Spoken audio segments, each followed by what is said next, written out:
right, it's almost time for closing statements, so I'm going to ask one very short question, and I just want a really quick answer from each of the three of you. And first would be Mr. Maymin. If you're elected to Congress, on which congressional committees would you hope to serve? And literally, I just want the names. Budget, appropriations, Ways and Means. Many of the others should not exist.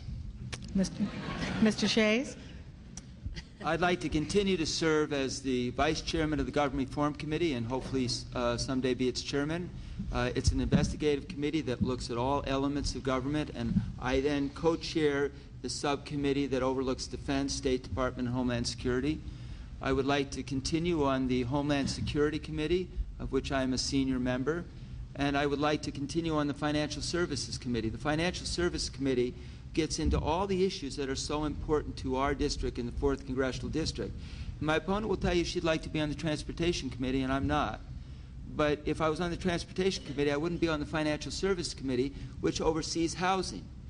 And it's the reason why we were able to get 2 Hope 6 grants in Stanford, one for $25 million that brought in $80 million, and another grant for $20 million that brought in $75 million.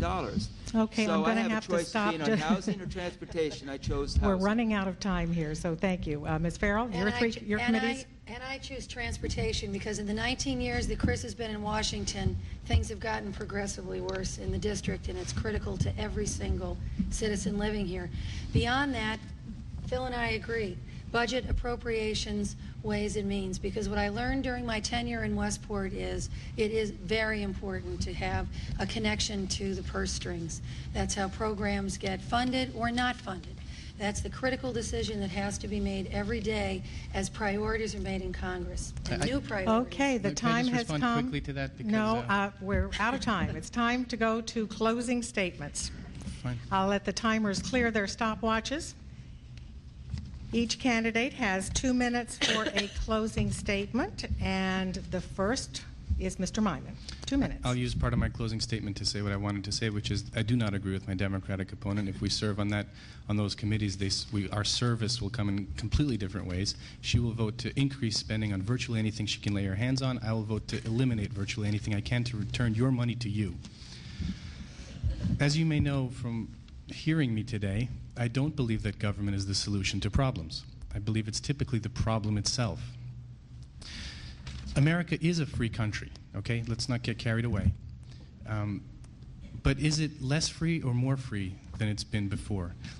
And I think a lot of what I say, especially if this is the first time you're hearing it, may scare you a little. It's it sounds almost extreme or radical.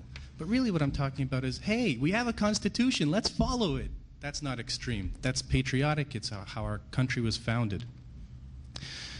The question before you isn't between left and right. It's between up and down. It's between up towards freedom. Left and right is a myth that's been propagated to you that the political parties have split your liberties. Nowhere in the Constitution does it say you have the right to life, economic liberty and social liberty and the pursuit of happiness. You have the right to liberty, period. Democrats have tried to pretend that they're the party that will give you social liberty. They've failed, always. The Republicans have tried to pretend that they're the party that gives you economic liberty. They've failed, always. Libertarians are the party that give you both, economic and social liberty. It's your life. It's your right to live it as you choose.